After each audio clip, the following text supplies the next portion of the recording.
আসলে আমি এই শহরে প্রত্যেক জায়গায় আমি যে মাছ চাষ করেছি সেই মাছ চাষ করার কারণে আমি ফলন দেখেছি।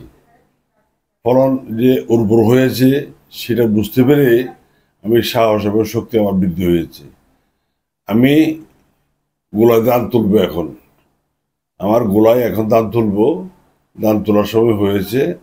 তো আপনারা আমাকে দোয়া করবেন যেন কোনো কালবৈশাখী না এসে ধান যেন নষ্ট করতে না পারে, সেজন্য আপনারা আমাকে দোয়া করবেন। আমি গোলায় ধান তুলবো ইনশাল্লাহ। মানুষ আল্লাহ আল্লাহ আল্লাহ সৃষ্টি, কারণ চাপে মানুষ সাহস হারায় না।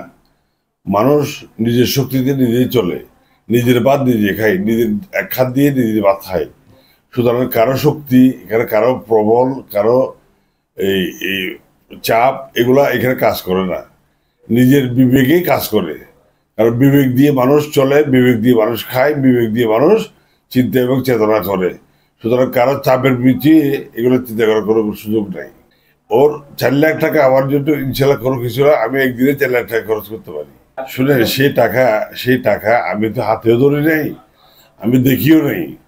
আমার ড্রাইভারকে দিয়েছিল, আমি ড্রাইভারকে বলছি যে তোমার কুতুবদিয়া পাড়ার গরিব মানুষ এবং এই টুট্টিয়া পাড়া গরিব মানুষ এদের হাতে তুলে দাও। সেই টাকাটা সেখানে আমি পাঠিয়ে দিয়েছি।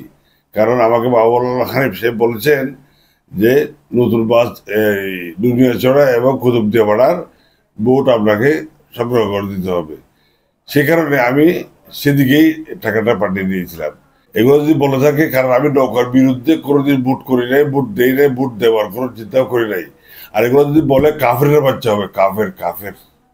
চাপ বলতে কোনো শক্তি নেই, চাপ বলতে কোনো চিন্তা ও চেতনা নেই। নিজের শক্তিতে নিজে বলিয়ান।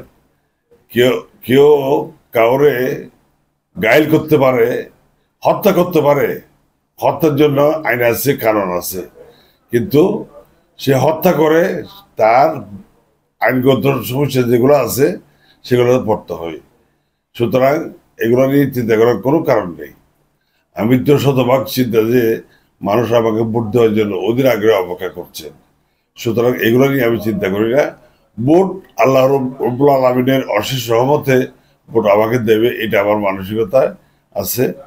আমি ভোট নিয়ে চিন্তা করি না, মানুষের ভালোবাসা নিয়ে আমি চিন্তা করি।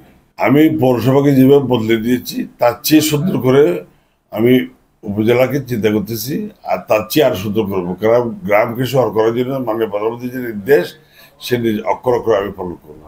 আমি বোনাদেরকে বলবো যে সুষ্ঠু, সুন্দর এবং নিরপেক্ষ ভোট দিয়ে আমাকে বিজয়ী করার জন্য আমি বলবো।